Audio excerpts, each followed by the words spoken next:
mechanic. You talking to me? Sorry, off duty. Oh, no. What am I going to do for coffee in the morning? You are talking to me, aren't you? Mm-hmm. About the hot plate in my room. What seems to be the problem? I don't know. Something's loose, a connection or something. I thought maybe you could look. Why don't you bring it over in a little while? I'm going to get some coffee. Oh, no. Well, you see, it's heavy and, well, it's one of those old-fashioned kinds, and I thought if you just have a second. Okay. No. Here, I've got it. That's okay. Hey, what do you have, the hot plate in here? This is heavy. How's old sorry. Eli Carson? Oh. What? Eli Carson, the guy you work for at the general store. Oh, remember? yeah. He's fine.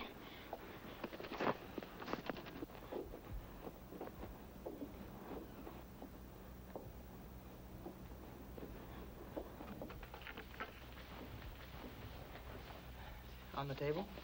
Fine. I really appreciate this, Rod. What? Well, I really appreciate it. I haven't done anything yet. Now, what, there it is. What did you say the trouble was? I don't know. Sometimes it works and sometimes it doesn't. Did you say it was something to do with the connection? Yeah, that's what I think it is, the wiring or something. Well, shall I plug it in?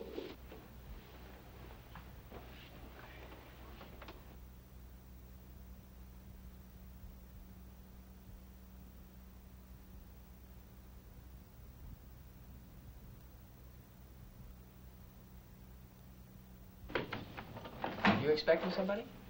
No, I just don't usually keep the door open. Listen, if it works, would you like a cup of coffee or something? It works. Well, can you tell already? There's nothing wrong with it, Jill. Well, there was this morning. Well, if it doesn't work tomorrow morning, look me up. I'll blow you to a cup of coffee. Wait a minute. Do you have to go? You're really scared, aren't you? You know, I have coffee in the cider barrel about every morning. I saw Mike Rossi's brother coming down the stairs. I'm not the only person who lives here. No, but you're the only one with an old-fashioned hot plate that works perfectly when it's supposed to be out of order. And probably the only girl who needs an armed escort just to get into her room. Maybe you'd better go now.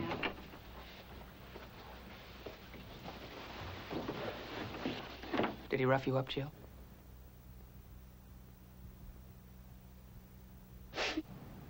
I feel like a baby. He did, didn't he? I'm okay. Hey.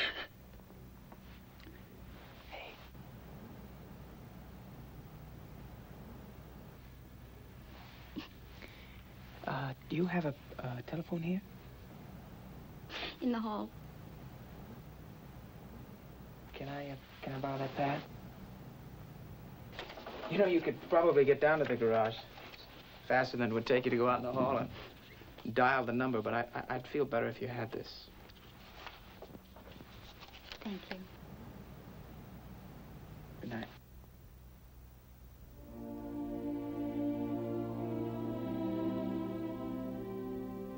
You lock this door for me, will you?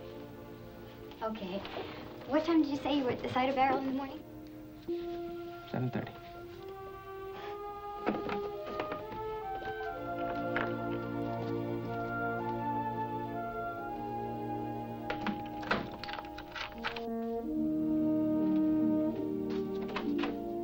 Rita, come on in.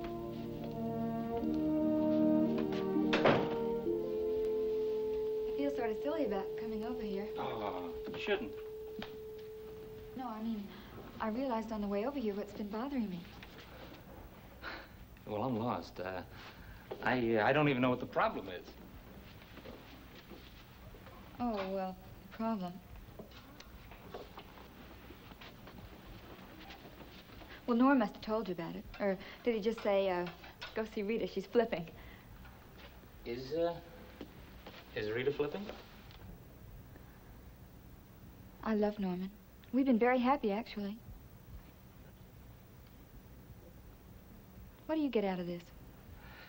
Nothing, unless I can help you. Then what? If I can't help you, then my life is somewhat fulfilled.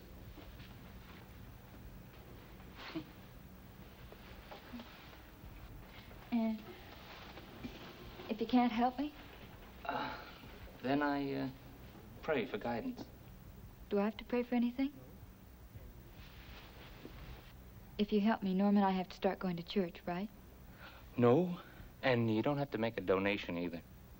I don't understand. Well, I think you mean you don't believe me, but that's okay. Well, anyway, like I said, I think I've got the answer all figured out, so there's probably no point in talking now. Okay. What's the answer you figured out?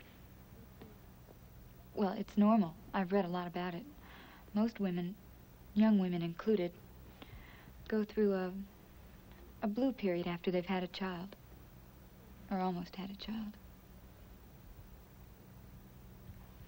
That's the answer to my problem. That's why I've been feeling so depressed.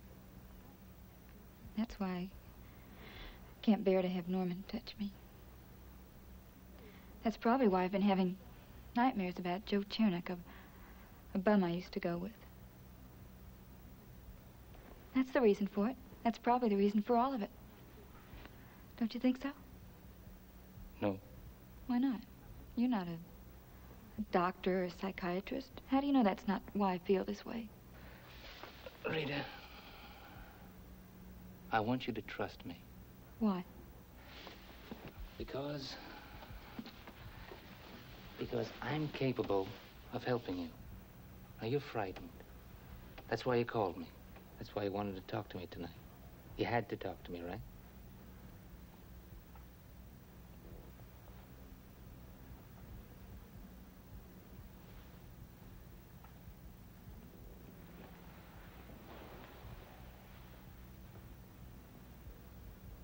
I hope God doesn't punish me for saying this, but, I knew my baby wouldn't live. I knew it.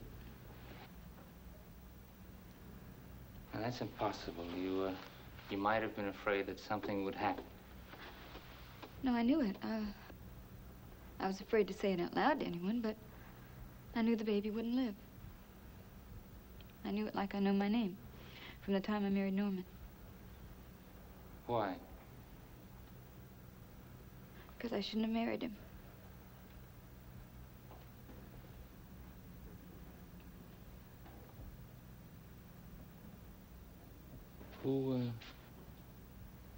Who should you marry? I don't know. Joe Chernak? He's dead. You know he's dead. Like your baby. Your baby and your old boyfriend are both dead, aren't they? What are you saying? Well, that's your punishment, isn't it? That's how you knew you were going to lose your baby from the moment you became Mrs. Norman Harrington. Because you felt you should be, deserved to be, Mrs. Joe Chernak.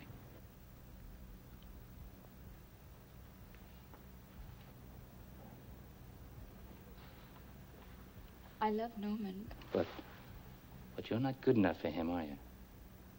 No, that's right. I belong in the mud. Joe knew it. He tried to keep me in the mud with him, and that's why he's dead now. I can't stop dreaming about Joe and all the things he said to me and the things he did to me. I love Norman, and I don't want anything to happen to him like it did to our baby. And it will if I don't leave him. You're talking nonsense, Rita. Oh, no, I'm not. Norman loves you. Nothing's gonna happen to him. He wants you to be his wife. Yeah, but he deserves someone who's... Whom he loves. And who loves him. Like you. But the baby... We'll go to the hospital. We'll talk to Dr. Rossi. And he'll explain completely, scientifically, exactly why you had a miscarriage. Now, Joe Chernak doesn't have any power over you. I'm afraid to kiss Norman. I can't stand to have him touch me. Let go of the idea that you belong in the mud. But it hasn't... Let go of it. And accept the fact that Norman loves you. And Norman's not a fool. And you haven't been pretending to be somebody you aren't. He loves you. Do you hear me? Yeah, but you don't understand. Are you strong enough to accept Norman's love? If you're not, don't blame it on Joe Chernak. Poor Joe Chernak. He's dead. It's not his fault, Rita. You're confusing me. Do you realize what you've got? You're supposed to be kind and gentle and understanding. What kind of a minister are you?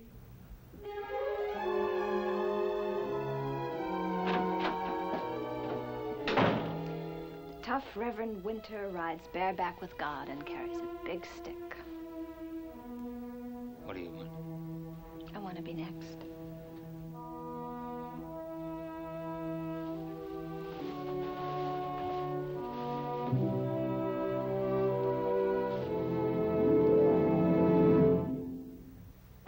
Preview from the continuing story of Peyton Place. If one partner rejects the other's love for whatever personal reasons, that love can die of neglect. He's gone. He's dead. And it's wrong for you to see him and Joe Rossi. If the shoe fits. What gives? That kid you gave away is my kid. And I got a right to claim what's mine. You gave him your version of what happened in New York.